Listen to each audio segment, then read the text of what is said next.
بسم اللہ الرحمن الرحیم۔ جس طرح قرآن پاک کی آیات اپنی تشریح اور اپنی تفصیل کے لیے جناب رسول اللہ صلی اللہ علیہ وسلم کی احادیث کی طرف رجوع کرتی ہیں، اور جس طرح یہ ضروری ہے کہ قرآن پاک کو اور اس کی تفسیر کو ان کے حاصل کرنے کے بعد بیان کیا جائے، بالکل اسی طرح رسول اللہ صلی اللہ علیہ وسلم کے جو فرمودات ہیں، ان کی جو احادیث ہیں، ان کو سمجھنا بھی ایک بہت اہم کام ہے۔ جن علوم کو یہ کہنا چاہیے کہ وہ صحیح معنی میں امت میں مدون ہوئے، اور ان علوم پر امت نے بہت تحقیق اور بہت کام کیا ہے، ان میں سے ایک علم حدیث کا ہے، اور مختلف محدثین نے مختلف احادیث کو بڑی وضاحت سے بیان کیا ہے، اور جناب رسول اللہ صلی اللہ علیہ وسلم کے اپنے دور میں صحابہ کرام رضی اللہ عنہم کو عمل اس سے اصل غرض تھی، اور اتنی دقیق علمی مباحث چیزیں جو بعد کے ادوار میں امت میں آئی ہیں اس دور میں نہیں تھی۔ یونان کا فلسفہ اور عجمیت کے اثرات دین میں جب آنا شروع ہوئے تو بہت سی چیزیں ایسی ہیں جنہوں نے ایک نیا رنگ اختیار کر لیا، اور جب تک یہ چیزیں اس امت میں نہیں آئی تھیں اور ان علوم سے واسطہ اس امت کا نہیں پڑا تھا، اس وقت تک بالکل سیدھی سادی باتیں ہوا کرتی تھیں۔ نبی کریم صلی اللہ علیہ وسلم نے یہ بتلایا کہ اللہ تعالی اس آسمان دنیا پر تشریف لاتے ہیں رات کے آخری حصے میں، تو صحابہ کرام رضی اللہ عنہم نے رسول اللہ صلی اللہ علیہ وسلم سے یہ نہیں پوچھا کہ اللہ تعالی کا آنا کیسا ہے، اور عرش کے ساتھ اللہ کا کیا تعلق ہے، اور پھر یہاں نزول کیسے ہوتا ہے۔ انہیں تو اس حدیث سے یہ بات سمجھ میں آئی کہ اللہ تعالی کا انتہائی قرب رات کے آخری پہر میں حاصل ہو جاتا ہے، تو وہ لوگ راتوں کو اپنی نیندیں چھوڑ کر اور اپنے بستر سے اپنے پہلو الگ رکھتے تھے۔ یہی احادیث جب بعد کے دور میں آئی ہیں تو بحث کرنے والوں نے بحث شروع کی، اور انہوں نے کہا کہ اللہ تعالی کا آنا کیسا ہے۔ تو یہ تو نہیں کہا جا سکتا کہ جتنے لوگ اس بحث میں شریک تھے وہ رات کے آخری حصے میں نہیں اٹھتے تھے اور اللہ کی عبادت نہیں کرتے تھے، لیکن یہ ضرور کہا جا سکتا ہے کہ بہت سے لوگوں کو بس اس علمی بحث سے تعلق رہا، اور حدیث میں جو عمل کی طرف توجہ، ترغیب اور تشویق اور شوق دلایا گیا تھا وہ لوگوں کی نظروں سے اوجھل ہو گیا۔ صحابہ کرام رضی اللہ عنہ عمل پر آتے تھے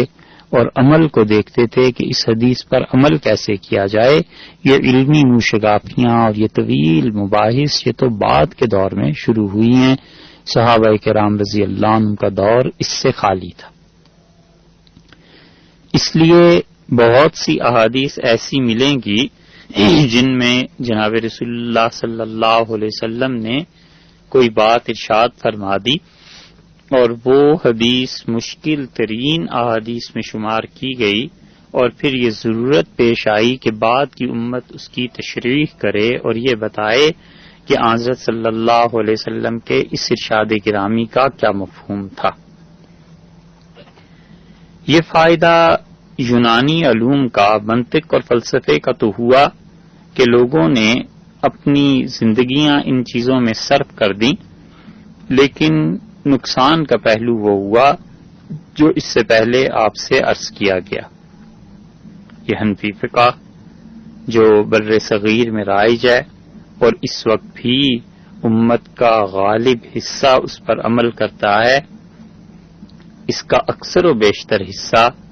جو فتاوی کی صورت میں اور شروحات کی صورت میں مدون ہوا، یہ سب ماوراء النہر کے علماء کی مباحث اور تحقیقات کا نتیجہ ہے۔ بخارا، سجستان اور سمرقند اور ترکمانستان اور یہ سارے کے سارے علاقے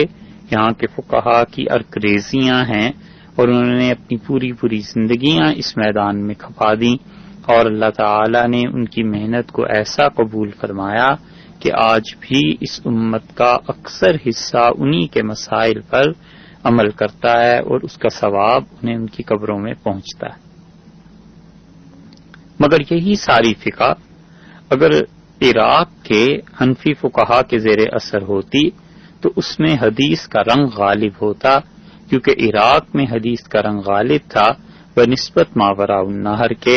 اور ماوراء النہر کے علاقے جتنے بھی ہیں یہ وہ ریاستیں جو روس کے ٹوٹنے کے بعد آزاد ہوئی ہیں، ان کے اتنے احسانات ہیں کہ قیامت تک مسلمان ان احسانات کے سامنے سر نہیں اٹھا سکتے۔ تو احادیث کی مشکلات کو حل کرنے کے لیے ہر دور میں محدثین کام کرتے رہے ہیں۔ ابن قتیبہ نے رحمت اللہ علیہ نے مشکل الحدیث سے کتاب لکھی ہے، اور بڑی چوٹی کی اور مارکے کی روایات اس میں لائے ہیں کہ جن کو پڑھ کر احساس ہوتا ہے کہ حضرت صلی اللہ علیہ وسلم کے کلام مبارک میں بعض چیزیں ایسی ہیں کہ سطحی معلومات اور علم حدیث سے ناواقفیت کی وجہ سے، ان احادیث کو نہ سمجھنے کی وجہ سے لوگ ایک عظیم فتنہ برپا کر سکتے ہیں۔ ان مشکل ترین احادیث میں ایک حدیث وہ بھی ہے جس میں رسول اللہ صلی اللہ علیہ وسلم نے اپنے حوض کوثر پر بیٹھنے کی اور اس نشست کی کیفیت بیان فرمائی ہے، اور صحیح بخاری میں، مسلم میں، ہر جگہ یہ حدیث آئی ہے، اور حدیث بھی بالکل صحیح ہے کہ حضرت صلی اللہ علیہ وسلم نے ارشاد فرمایا، میں حوض کوثر پر بیٹھا ہوا ہوں گا اور میں کچھ لوگوں کو آتے ہوئے دیکھوں گا، اور میں خوشی سے یہ بات کہوں گا کہ اصحابی میرے ساتھی آ گئے اور میرے دوست آ گئے۔ اور آپ نے فرمایا کہ اس کے بعد فرشتے ان لوگوں کو مارنا شروع کریں گے اور کہیں گے کہ انک لا تدری ما احدثوا بعدک، اللہ کے رسول آپ کو خبر نہیں ہے کہ آپ کی وفات کے بعد انہوں نے اس امت میں کتنے نئے طریقے ایجاد کر لیے تھے۔ ایک روایت میں لفظ یہ آئے ہیں کہ رسول اللہ صلی اللہ علیہ وسلم کی خدمت میں فرشتے یہ عرض کریں گے کہ اللہ کے رسول آپ کو علم نہیں ہے، آپ کی وفات کے بعد یہ لوگ مرتد ہو گئے تھے۔ اس لیے جو بھی گمراہ فرقے صحابہ کرام رضی اللہ عنہم کو اور نبی کریم صلی اللہ علیہ وسلم کے دوستوں کو تنقید کا نشانہ بناتے ہیں، حتیٰ کہ ان کی تکفیر تک کے قائل ہیں، وہ اسی حدیث کو بیان کرتے ہیں کہ دیکھو قیامت میں رسول اللہ صلی اللہ علیہ وسلم اپنے ہی دوستوں کے بارے میں کہیں گے کہ یہ لوگ مرتد ہو گئے تھے، فرشتے انہیں بتا دیں گے، اور یہی بات آج ہم کہتے ہیں کہ بہت سے لوگ مرتد ہو گئے تھے۔ ظاہری الفاظ کے اعتبار سے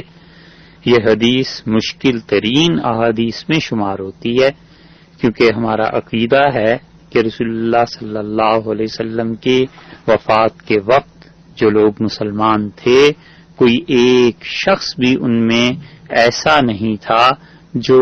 کہ اس وقت صحابیت کے شرف سے مشرف ہوا ہو، رسول اللہ صلی اللہ علیہ وسلم نے اس کی تصریح کر دی ہو، اور اللہ تعالی نے اس کے رضا کا وعدہ فرما لیا ہو، اور پھر رسول اللہ صلی اللہ علیہ وسلم کے انتقال کے بعد وہ مرتد ہو گیا۔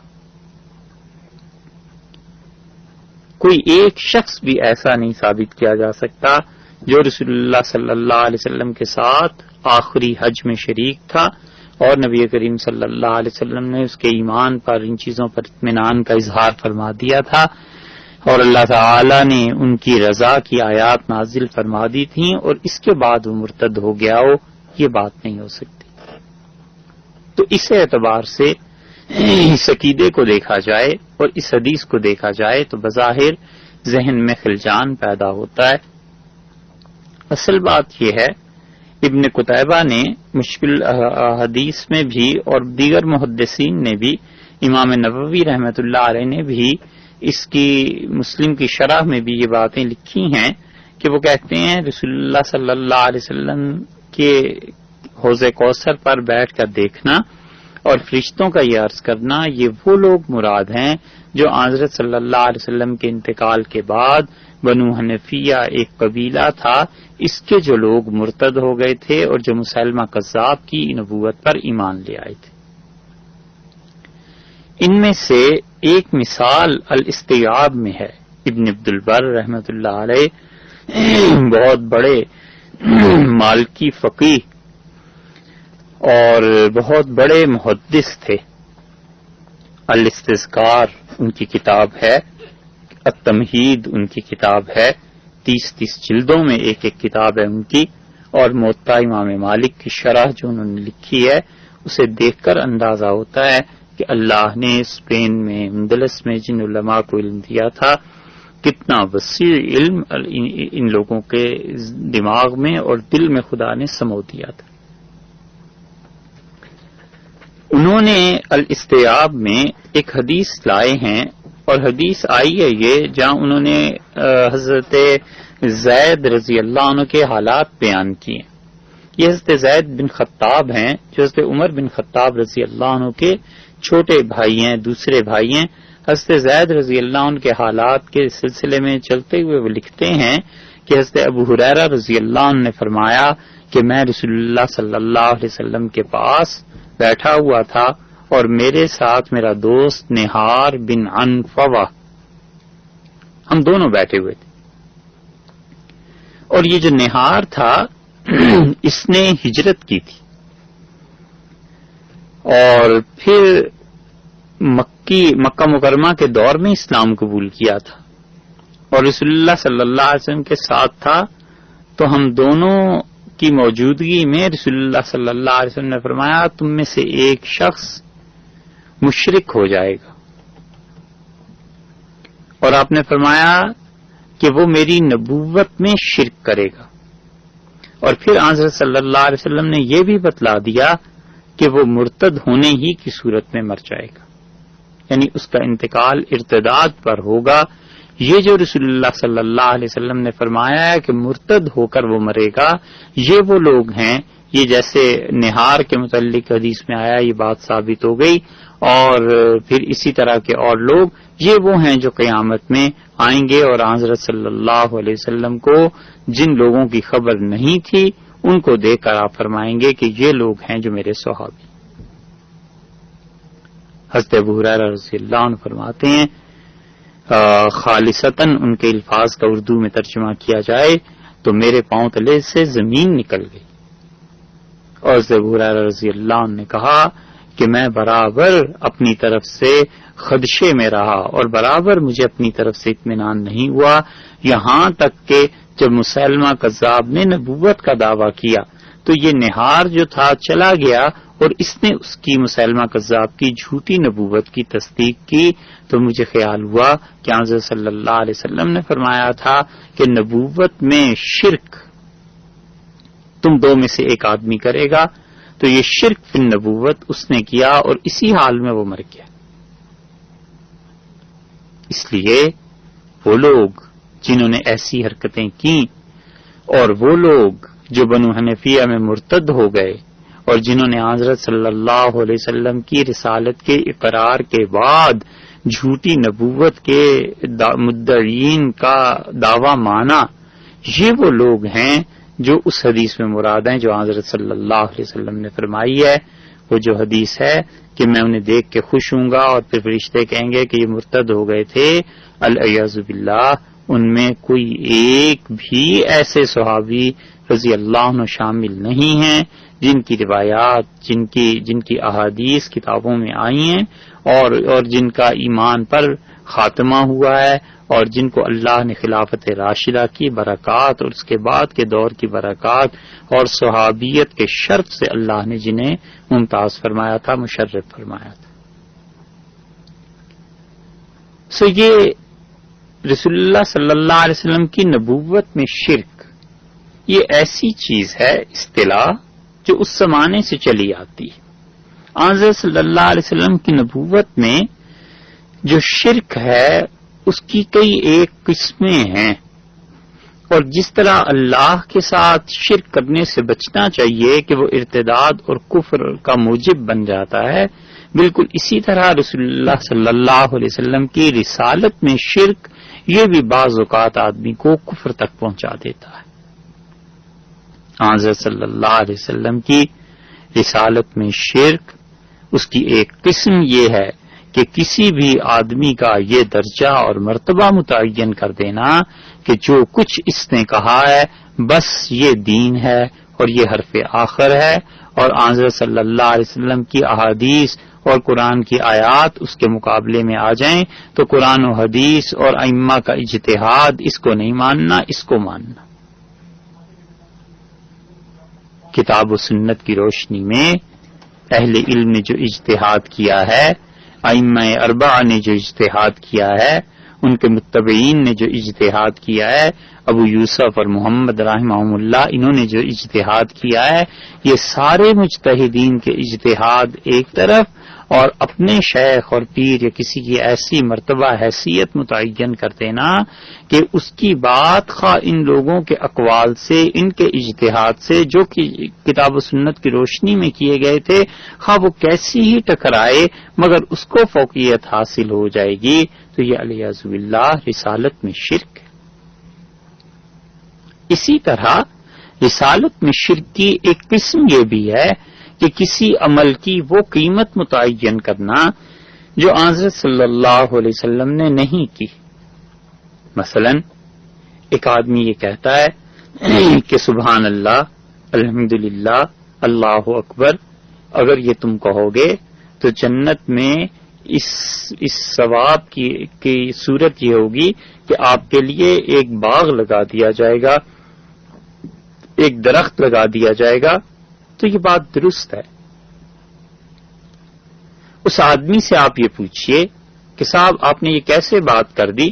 کہ ہم جب اللہ اکبر کہیں گے تو جنت میں ایک درخت لگ جائے گا یا اللہ کی تسبیح اور تحمید پہ؟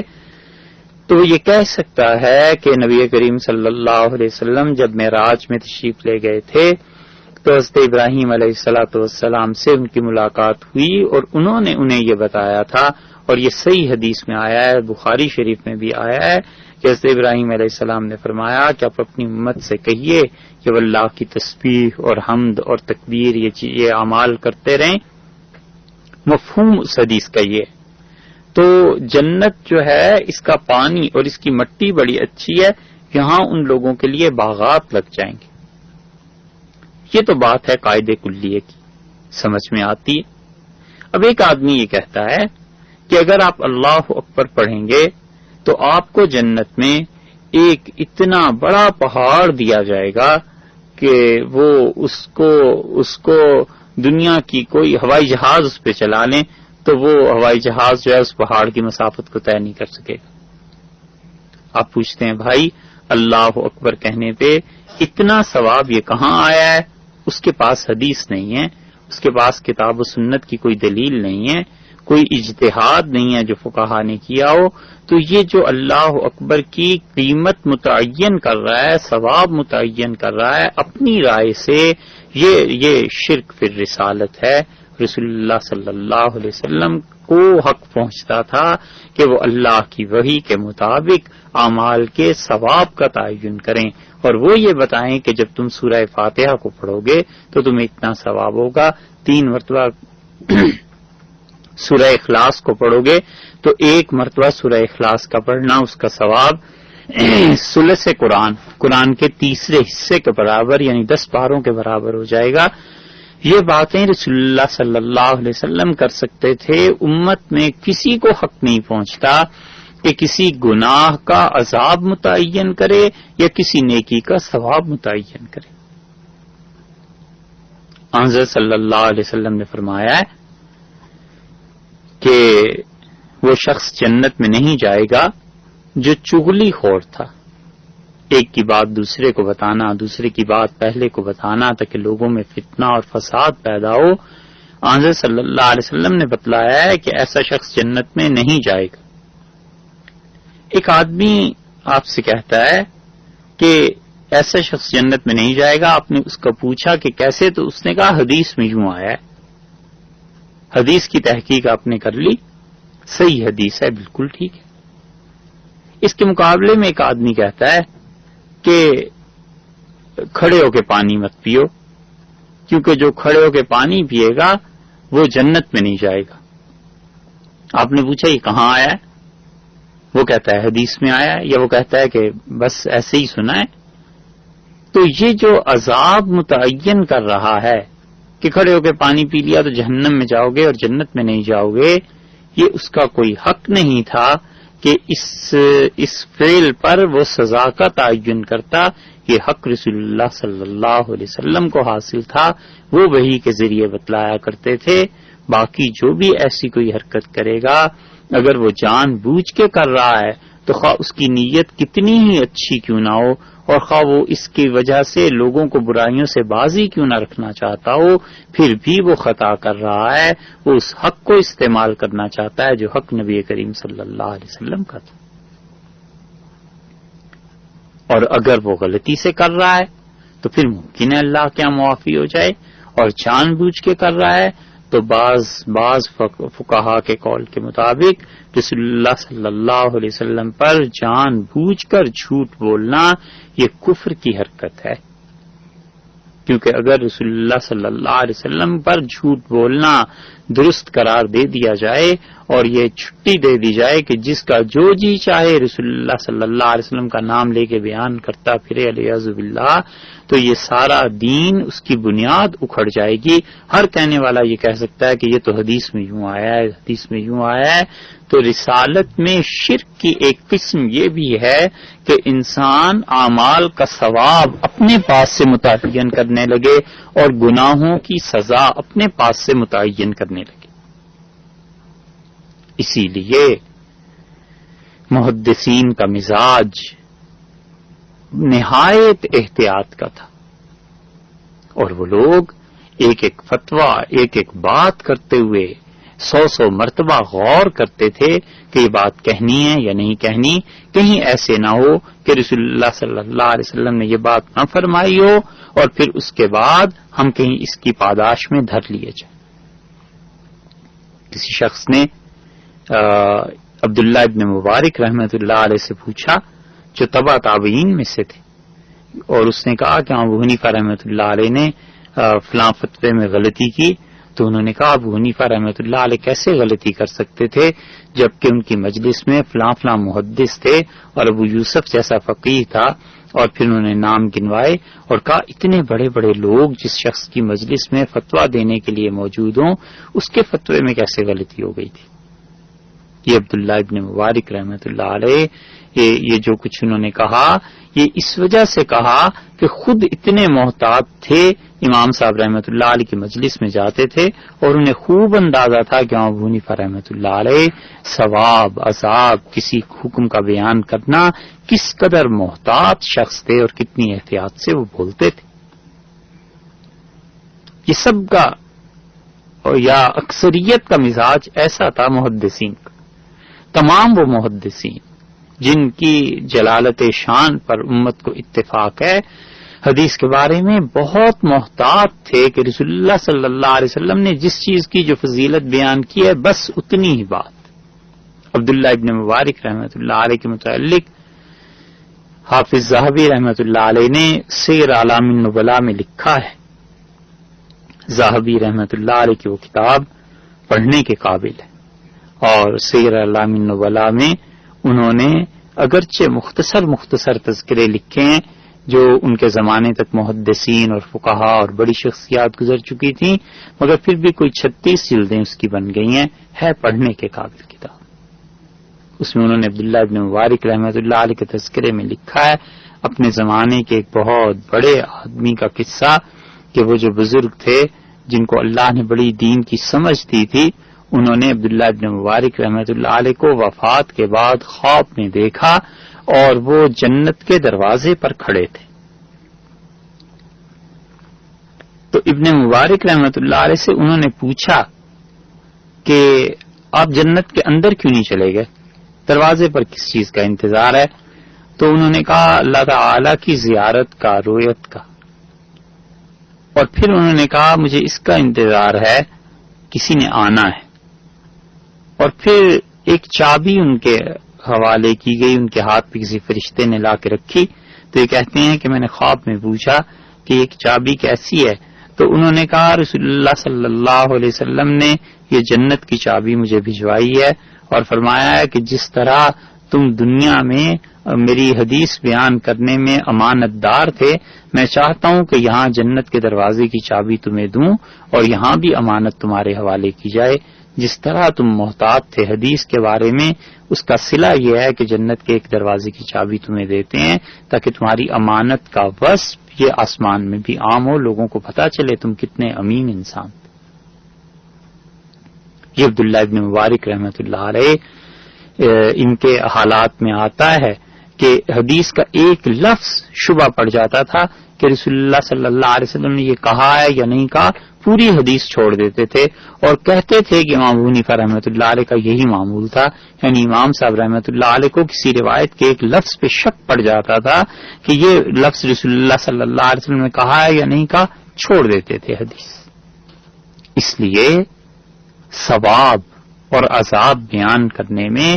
یہ خیال میں رہنا چاہیے کہ کہیں ایسے نہ ہو جائے کہ جن اعمال کا ثواب ہم اپنے پاس سے بیان کر رہے ہیں کہیں حضرت صلی اللہ علیہ وسلم کی رسالت میں شرک کا ارتکاب نہ ہو جائے۔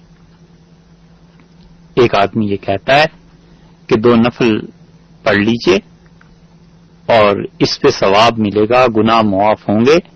اللہ کا قرب نصیب ہوگا، یہ بات صحیح ہے، حدیث میں آیا ہے ایسے۔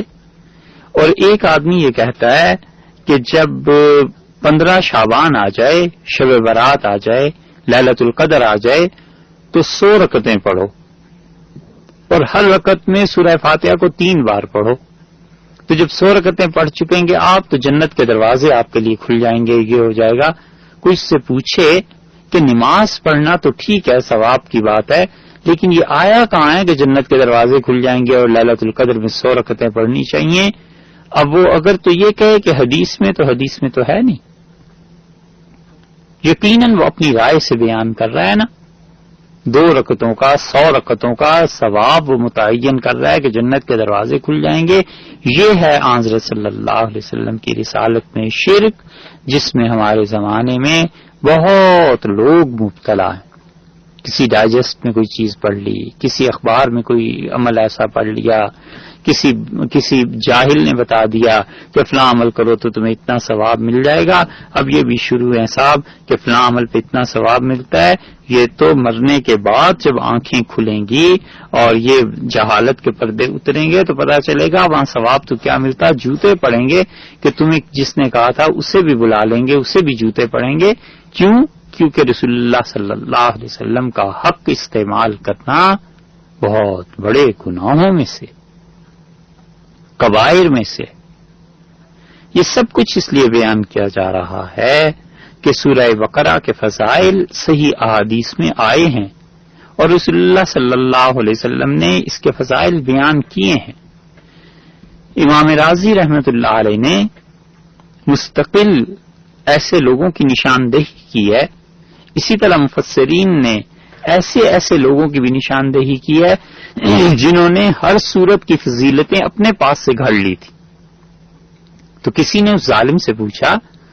کہ تم نے ہر صورت کے متعلق چند حدیثیں اپنے پاس سے گھڑ لی ہیں، یہ کیوں؟ اس نے کہا جب میں نے دیکھا لوگ قرآن نہیں پڑھتے تو میں نے کہا چلو یہ جھوٹ بول کے لوگوں کو جمع کریں اور لوگوں کو بتائیں کہ فلاں صورت پڑھا کرو، اس میں اتنی فضیلت ہے، اس میں اتنی فضیلت ہے، تو چلیے اس جھوٹ کی وجہ سے لوگ نیکی کی طرف آ جائیں گے۔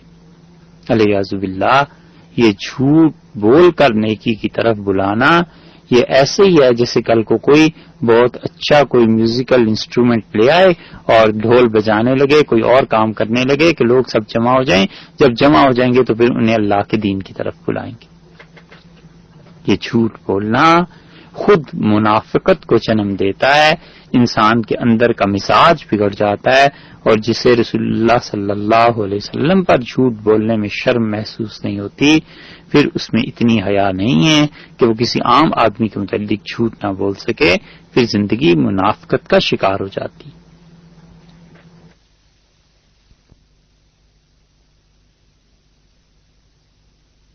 اس لیے یہ ساری باتیں عرض کی جا رہی ہیں کہ یہ جو ثواب و عذاب کے قصے ہیں، ہر آدمی کی بات قابل قبول نہیں ہوتی۔ محدثین نے ایک قاعدہ اور کلیہ لکھا ہے، اسے ہر آدمی تو استعمال نہیں کر سکتا، مگر اہل علم نے لکھا ہے اور بالکل درست لکھا ہے، اور جن لوگوں نے لکھا ہے وہ اس سے بہت بلند و بالا تھے کہ ہم جیسے نکمے لوگ ان کی تصدیق یا تردید کیا کریں۔ انہوں نے لکھا ہے کہ چھوٹی چھوٹی باتوں پر بڑے بڑے ثواب کا وعدہ اور چھوٹے چھوٹے گناہوں پر بڑے بڑے عذاب کی وعید، ایسی تمام احادیث جھوٹ پر مبنی ہوتی، کیونکہ انہیں اپنے زمانے کا تجربہ تھا۔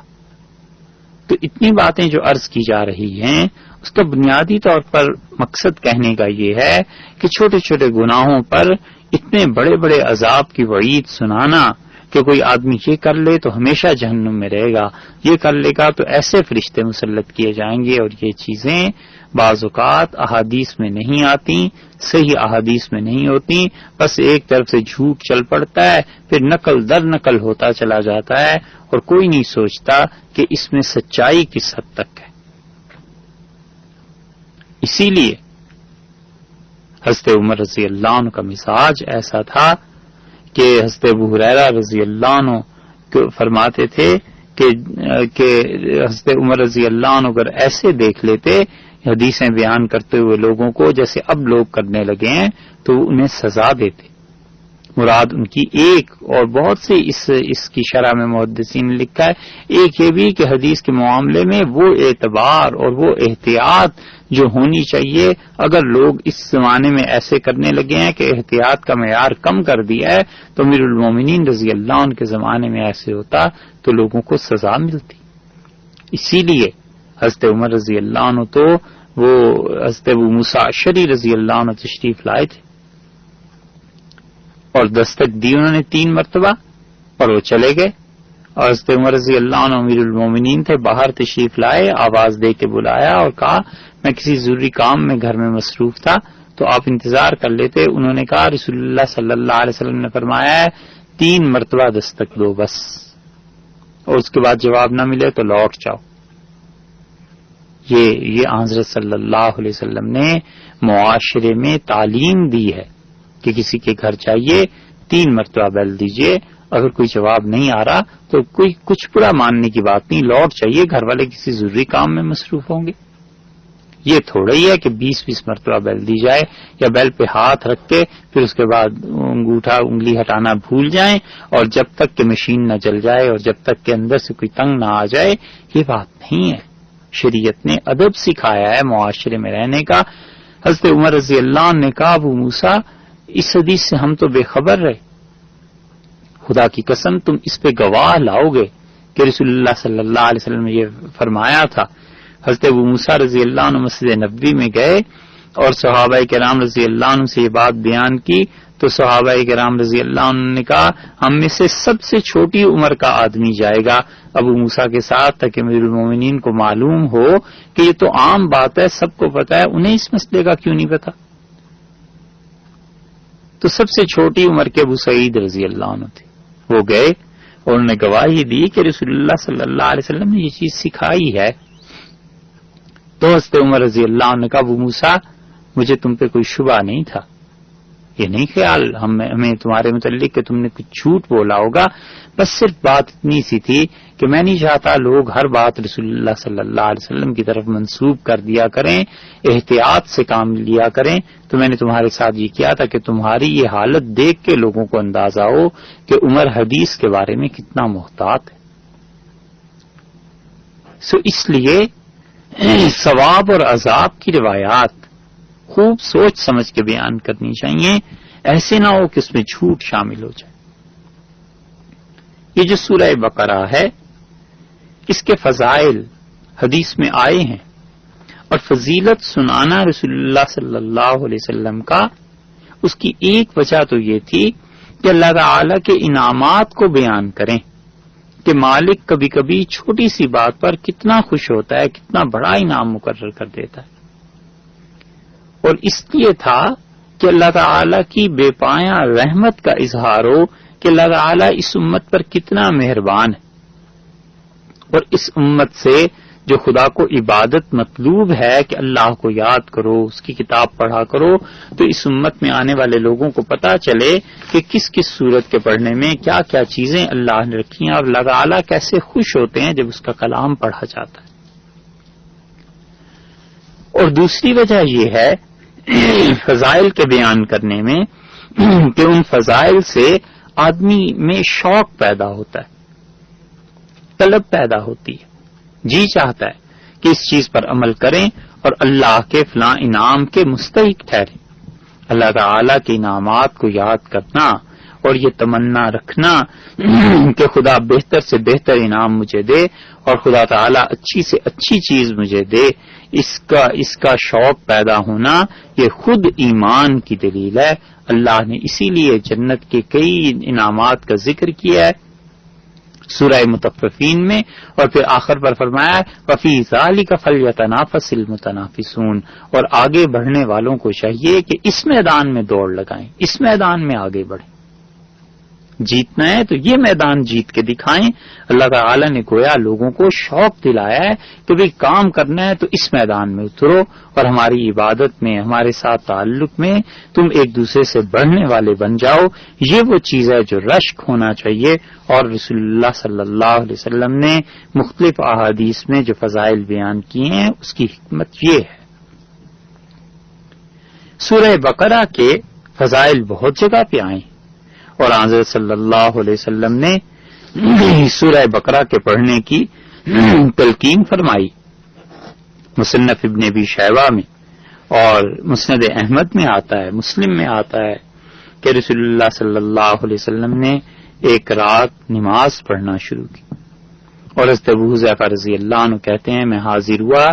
تو آپ نے پہلی رکعت میں سورہ بقرہ کی تلاوت شروع کی، اور میں نے دل میں خیال کیا کہ سورہ بقرہ تو رسول اللہ صلی اللہ علیہ وسلم ایک رکعت میں پڑھ لیں گے، پھر اس کے بعد رکوع فرما لیں گے،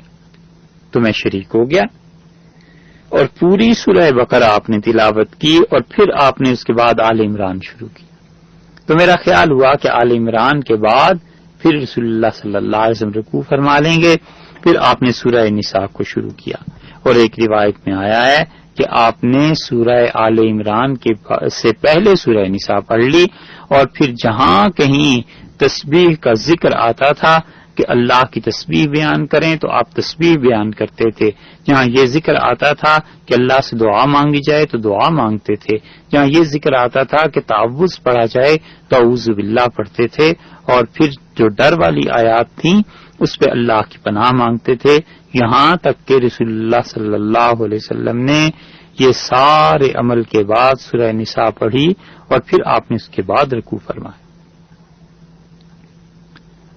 حضرت عبداللہ ابن مسعود رضی اللہ عنہ کی روایت میں بھی آتا ہے، انہوں نے بھی بتلایا ہے کہ وہ رسول اللہ صلی اللہ علیہ وسلم کے ساتھ نماز میں شریک تھے،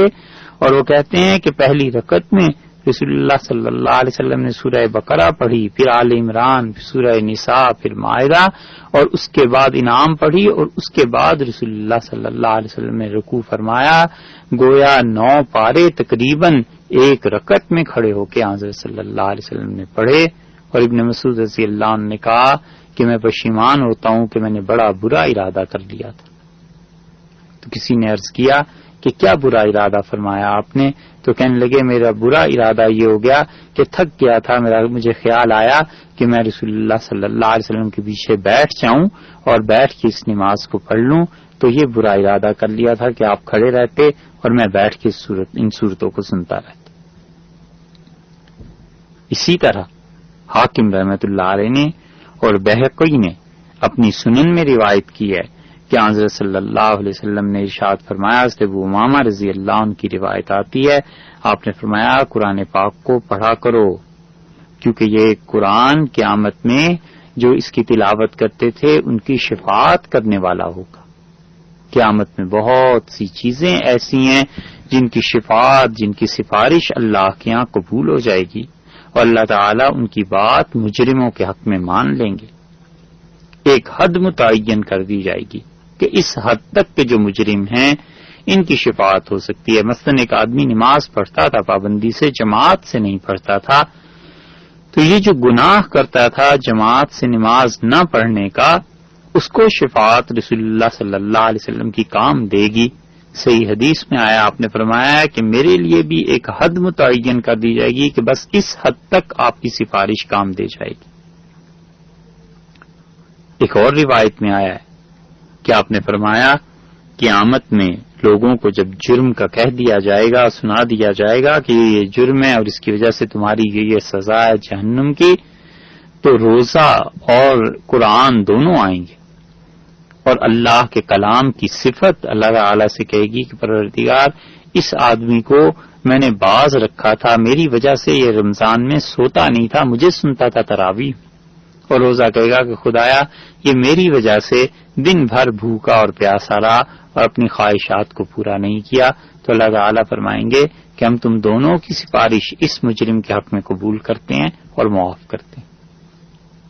یہی چیز ہے جو آپ نے فرمایا کہ قرآن پاک پڑھا کرو، یہ اپنے پڑھنے والوں کی قیامت کے دن سفارش کرے گا۔ اور پھر اسی روایت میں آگے چل کے آپ نے فرمایا کہ زہراوین، دو وہ صورتیں جو بڑی روشن ہیں، چمکدار ہیں، یہ پڑھا کرو، سورہ بقرہ اور سورہ آل عمران۔ اور پھر رسول اللہ صلی اللہ علیہ وسلم نے خبر دی، آپ نے فرمایا یہ جو سورہ بقرہ ہے اور یہ سورہ آل عمران ہے، یہ قیامت کے دن بادلوں کی طرح آئیں گی، یعنی سایہ کر لیں گی۔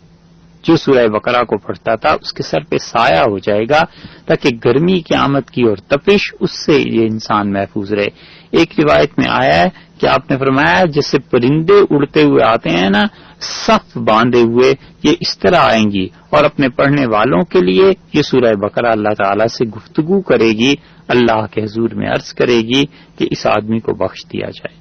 اور ایک اسی روایت میں آگے چل کے آیا ہے کہ حضرت صلی اللہ علیہ وسلم نے فرمایا اس سورہ بقرہ کا پڑھنا برکت ہے، اور دیکھو اس کو جو نہیں پڑھتا اسے قیامت میں حسرت ہوگی کہ میں نے سورہ بقرہ کو کیوں نہیں پڑھا۔ اور آپ نے فرمایا اور دیکھو وہ لوگ جو بدکار ہوتے ہیں وہ اس سورت کو نہیں پڑھ سکتے، کہ جو قرآن پاک کی تلاوت نہیں ہوتی اور بہت سے لوگ نہیں کرتے، پوری پوری عمر بیت جاتی ہے اور ایک مرتبہ بھی قرآن نہیں پڑھا جاتا، اس کی وجہ یہ نہیں ہے کہ ان کو نیکی کی رغبت کم ہوتی ہے، بلکہ گناہوں کا غلبہ زیادہ ہوتا ہے۔ ایسے گناہ ہو جاتے ہیں جن کی نحوست کی وجہ سے قرآن پڑھا نہیں جا سکتا۔ جتنے گناہ ہوتے ہیں ان کی اپنی اپنی نحوستیں ہیں، ان کی اپنی اپنی لعنتیں ہیں جو کرنے والوں پر پڑتی ہیں۔ بعض گناہ ایسے ہوتے ہیں جن کی وجہ سے رزق کی تنگی ہو جاتی ہے، بعض گناہ ایسے ہوتے ہیں جن کی وجہ سے خدا کی عبادت کا لطف چھین لیا جاتا ہے، بعض گناہ ایسے ہوتے ہیں کہ جن کی وجہ سے قرآن پاک کو پڑھنے کی توفیق سلب کر لی جاتی ہے۔ جو جس آگ میں ہاتھ ڈالے گا اس کا مزہ چکھے گا۔ یہ عمل اور رد عمل کی دنیا ہے، یہ ایسے نہیں ہے کہ اللہ کے ہاں محض خوش فہمیوں پہ فیصلے ہو جایا کریں، اور ایسے نہیں ہے کہ بیٹھ کے سارا دن باتیں بناتے رہیں اور عمل کچھ نہ کریں۔ جو کرے گا سو پائے گا۔ تو جو گناہ کرتا ہے ایسے گناہ بھی ہو جاتے ہیں کہ 10 سال قرآن پڑھنے کی توفیق سلب ہو جاتی۔ حضرت عثمان رضی اللہ عنہ نے فرمایا تھا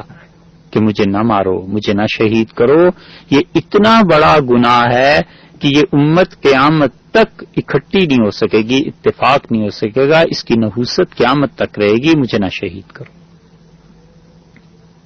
یہی ہوتا ہے کہ آدمی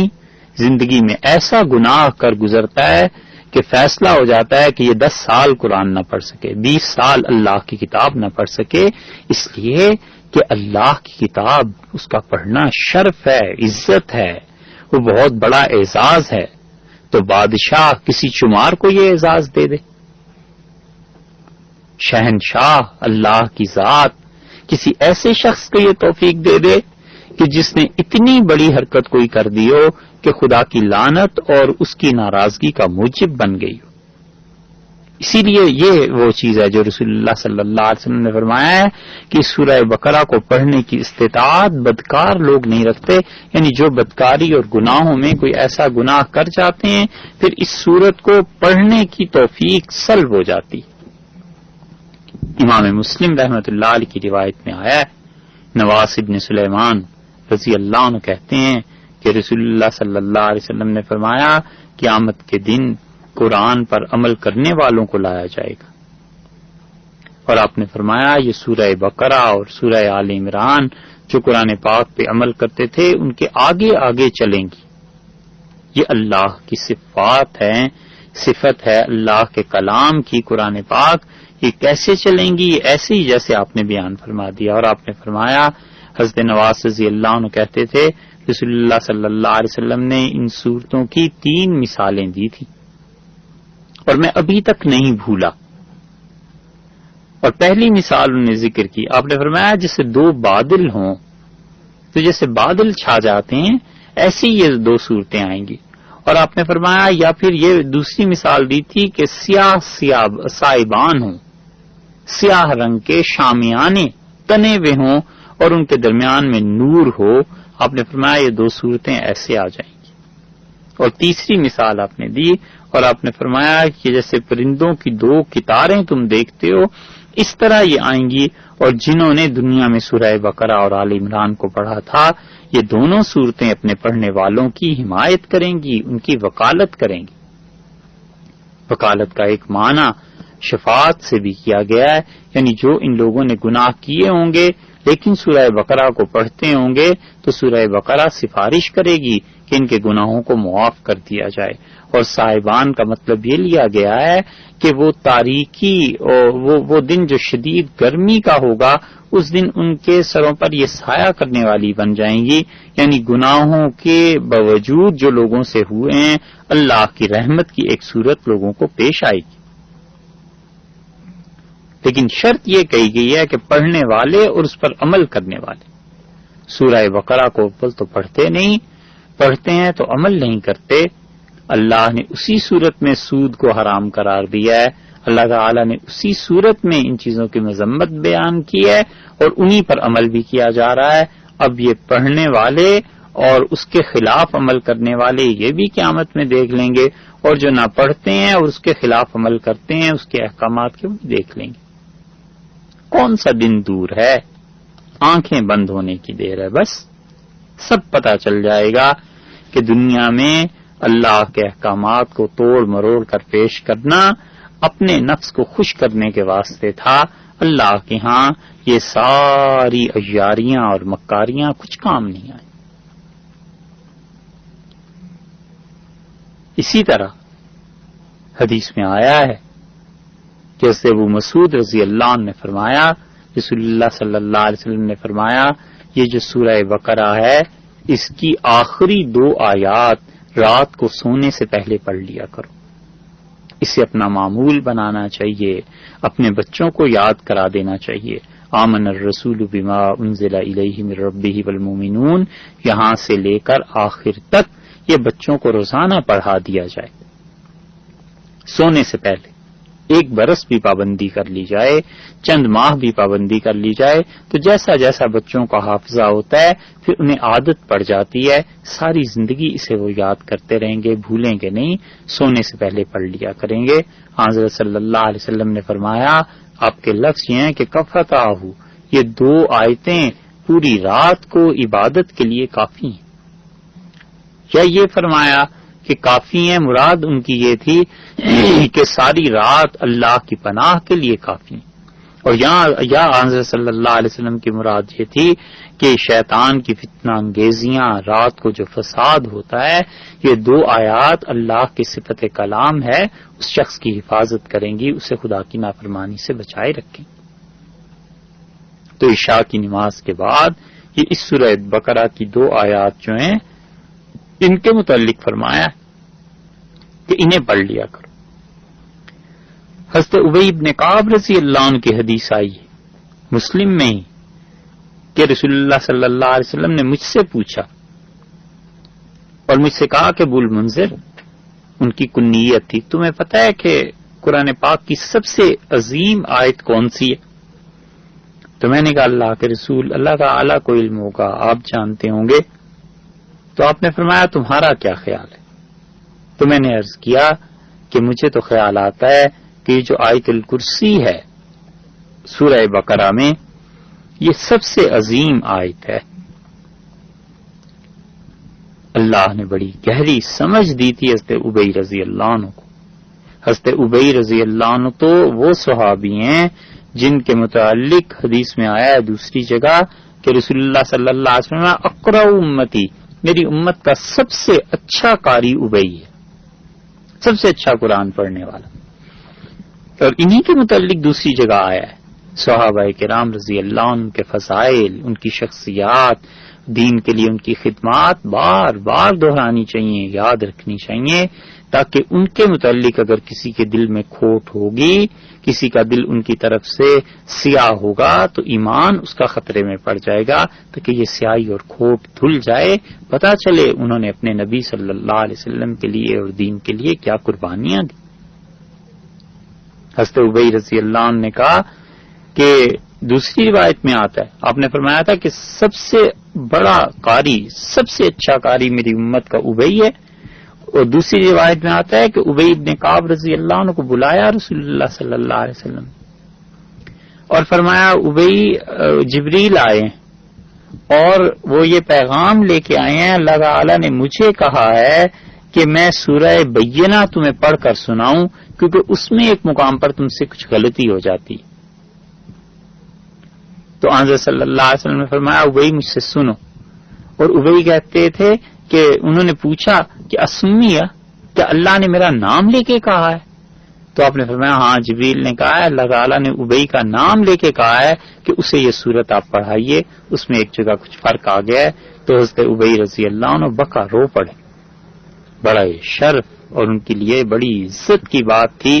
کہ اس کائنات کے مالک اللہ حق تعالی شانہ نے ان کا نام لیا اور ان کے لیے اپنے نبی صلی اللہ علیہ وسلم کو کہا کہ انہیں پڑھ کے سنائیے۔ ابی رضی اللہ عنہ کہتے ہیں کہ مجھ سے فرمایا تمہارا کیا خیال ہے کہ قرآن پاک کی سب سے عظیم آیت؟ تو میں نے ان سے عرض کیا آپ کی خدمت میں کہ یہ تو آیت الکرسی ہے۔ تو رسول اللہ صلی اللہ علیہ وسلم اتنے خوش ہوئے کہ میرے سینے پہ ہاتھ رکھا یا مارا بے اختیار، اور آپ نے فرمایا اللہ یہ علم تمہیں مبارک کرے۔ یعنی بڑی برکت کی بات، بڑی اچھی بات کہی ہے یہ حضرت ابی رضی اللہ عنہ کی بات۔ حضرت ابو ہریرہ رضی اللہ عنہ کہتے تھے کہ رسول اللہ صلی اللہ علیہ وسلم نے فرمایا لوگوں اپنے گھروں کو قبرستان نہ بناؤ، اور شیطان اس گھر سے بھاگ جاتا ہے جس میں سورہ بقرہ پڑھی جاتی ہے۔ بہت سے لوگ تعویذات رکھتے ہیں گھر میں، شیاطین کا اثر آ گیا، جنات کا اثر آ گیا، اور پتہ نہیں گھر میں بے برکتی ہو گئی ہے وہ، اور ان سے کہیے کہ سورہ بقرہ پڑھا کیجئے پابندی سے، حدیث میں آیا ہے شیطان اس گھر سے بھاگ جاتا ہے۔ یہ کام نہیں ہوتا، اس لیے کہ 2.5 پارے ہیں صاحب، کون پڑھے؟ اور یہ ہوتا ہے کہ تعویذ لا کے رکھ دے۔ اس خوش فہمی اور بھول میں نہیں رہنا چاہیے۔ جن لوگوں کو آخرت کا خوف تھا ان لوگوں کا حال یہ تھا کہ وہ عمل کی طرف توجہ دیتے تھے۔ حضرت عمر رضی اللہ عنہ نے فتوح البلدان میں آیا ہے کہ اجمیوں کے وظائف زیادہ کر دیے تھے۔ جو عجم کے لوگ تھے ان کے وظائف میں اور عربیوں میں کچھ تھوڑا سا فرق حضرت عمر رضی اللہ عنہ نے کیا تھا کسی خاص وجہ سے، تو بنو عدی آئے حضرت عمر رضی اللہ عنہ کے پاس شکایت کرنے، تو حضرت عمر رضی اللہ عنہ نے ایک جو جملہ کہا ہے یہ پورے اجمیوں کے فخر کے لیے کافی ہے۔ انہوں نے کہا عرب والو عمل کرو، اور عمل میں اگر پیچھے رہ جاؤ گے تو خدا کی قسم عمر یہ کہتا ہے کہ عجم میں رہنے والے آگے بڑھ جائیں گے اور قیامت میں رسول اللہ صلی اللہ علیہ وسلم کے زیادہ قریب عجمی چلے جائیں گے، تم پیچھے رہ جاؤ گے۔ بہت بڑی بشارت ہے اللہ نے جو حضرت عمر رضی اللہ عنہ کی زبان سے اس امت کو پہنچائی کہ انہوں نے قسم کھا کے کہا کہ اگر تم لوگ عمل میں اربوں پیچھے رہ جاؤ گے تو اجمی تم سے بڑھ جائیں گے، حضرت صلی اللہ علیہ وسلم کے قریب پہنچ جائیں گے۔ محرم 20 ہجری کے واقعات میں ہے، اور محرم 20 ہجری میں حضرت عمر رضی اللہ نے یہ بات کہی تھی لوگوں سے۔ تو عمل انسان کو آگے لے جاتا ہے۔ تعویذ 100 رکھوا لیجیے مگر سورہ بقرہ پڑھنے کو نہ کہیے، اس لیے کہ اس میں تو وقت لگ جائے گا نا، اور اس میں تو محنت ہے، مشقت ہے، اور محنت کرنی نہیں، نہ مطالعہ کریں نہ محنت کریں، بس کہیں سے ساری چیزیں ریڈی میڈ مل جائیں اور بس وہ ٹھیک ہے۔ حضرت ابو سعید رضی اللہ عنہ کی روایت میں آتا ہے، وہ کہتے ہیں کہ حضرت اسید رضی اللہ عنہ قرآن پاک میں سورہ بقرہ پڑھ رہے تھے، اور انہوں نے کہا کہ میرا گھوڑا ساتھ ہی بندھا ہوا تھا اور میرا چھوٹا بیٹا یحییٰ وہ سو رہا تھا، میرے قریب لیٹا ہوا تھا، اور گھوڑا ایک دم سے اچھلنے لگا۔ تو فرماتے تھے کہ میں نے سورہ بقرہ پڑھنی چھوڑ دی اور دیکھنے لگا کہ کہیں گھوڑے کا پاؤں سم میرے بیٹے پہ نہ آ جائے، تو گھوڑا ٹھیک ہو گیا۔ پھر میں نے سورت پڑھنی شروع کی، پھر اس کی یہی حالت ہو گئی۔ تو میں نے جو سر اٹھا کر دیکھا تو آسمان میں بادل کی طرح کی کوئی چیز تھی جس میں ٹمٹماتے ہوئے روشن چراغ تھے، جیسے چراغ جڑ دیے جائیں۔ تو انہیں عجیب سی بات لگی، خوف زدہ ہو گئے، اور صبح رسول اللہ صلی اللہ علیہ وسلم سے یہ بات آ کے ارشاد فرمائی، عرض کی کہ اللہ کے رسول رات ایسے ہوا کہ یحییٰ سو رہا تھا اور گھوڑا بدک جاتا تھا، اور جب سورہ بقرہ کو پڑھنا چھوڑ دیتا تھا تو وہ ٹھیک ہو جاتا تھا، اور آسمان کی طرف جو ایسے ہی نگاہ اٹھا کے دیکھا تو یہ چیز تھی۔ تو آپ نے فرمایا اقرأ یا ابن حزیر، کاش حزیر کا بیٹا اسید یہ پڑھتا ہی رہتا۔ اور آپ نے فرمایا وہ اللہ کے فرشتے تھے جو تمہاری تلاوت سننے کی وجہ سے نازل ہو رہے تھے، اور اگر تم صبح تک پڑھتے رہتے تو اس مدینہ منورہ میں اتنے فرشتے آتے کہ بچے بھی دیکھ لیتے فرشتہ کس کو کہتے ہیں۔ اس پہ محدثین نے لکھا ہے کہ یا تو یہ سورہ بقرہ پڑھنے کی فضیلت ہے، یہ بھی ہو سکتا ہے، اور یا حضرت اسید رضی اللہ عنہ کی آواز، اخلاص، اللہ کے ساتھ تعلق ایسا تھا، بہت سی توجیحات لکھی ہیں، لیکن بہرحال سورہ بقرہ کی فضیلت اس سے پتہ چلتی ہے کہ اللہ کے فرشتے اسے سننے کے لیے نازل ہوئے۔ اہل علم اگر اس حدیث پہ توجہ کریں، اس حدیث میں لفظ یہ آئے ہیں کہ اقرأ ابن حزیر، اے حزیر کے بیٹے پڑھ۔ اقرأ کا لفظ جو ہے یہ اصل میں صیغہ ہے امر کا کہ پڑھ، اور مراد رسول اللہ صلی اللہ علیہ وسلم کی امر نہیں تھی، استمرار تھا، یعنی پڑھتے رہتے۔ تو معلوم ہوتا ہے کہ قرآن پاک میں اور حدیث میں جو امر کے صیغے آئے ہیں کہ ایسے کرو، تو اس کا مطلب یہ ہے کہ تم کرتے رہو، مسلسل کرتے رہو۔ یہ نقطہ اس وقت کام آتا ہے جب انسان سوچتے ہیں اہل علم کے یہاں تو ایک بار کا حکم ہے، لیکن در حقیقت اس سے مراد استمرار ہوتی ہے، یعنی تم پڑھتے رہتے۔ اور اسی طرح سورہ بقرہ کے فضائل میں دارمی رحمت اللہ علیہ نے اپنی سنن میں ذکر کیا ہے، حضرت کعب رضی اللہ عنہ کی روایت میں ہے کہ انہوں نے کہا کہ جو شخص سورہ بقرہ اور آل عمران کو پڑھتا رہے گا، قیامت کے دن یہ دونوں صورتیں اللہ تعالی سے اس کی شفاعت کریں گی اور ان الفاظ کو عرض کریں گی کہ پروردگار اس کے گناہوں پر اس سے مواخذہ نہ فرما۔ تو اس سے معلوم ہوتا ہے کہ سورہ بقرہ کے بڑے فضائل ہیں جو صحیح احادیث میں آئے ہیں، چاہیے کہ اس سورہ مبارکہ کو پڑھیں، اور یہ بھی چاہیے کہ پڑھنے کے ساتھ ساتھ اسے سمجھیں بھی اور سمجھ کر اس پہ عمل بھی کریں۔ اللہ تعالی ہم سب کو توفیق عطا فرمائے۔ السلام علیکم ورحمۃ اللہ وبرکاتہ۔